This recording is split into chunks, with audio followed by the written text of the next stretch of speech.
నైమిత్తిక తిథులని కొన్ని ఉంటాయి. దీపావళి పండగ ఉందనుకోండి, దీపావళి పండగ నాడు తెల్లవారిపోయాక స్నానం చేయకూడదు.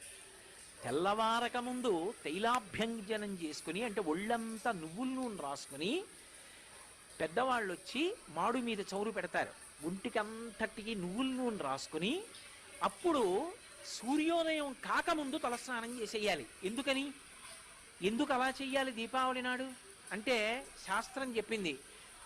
అప్పుడు తైలే లక్ష్మి జలే గంగా, తైలమునందు లక్ష్మీదేవి ప్రవేశిస్తుంది బ్రహ్మముహూర్తంలో తెల్లవారుజామున.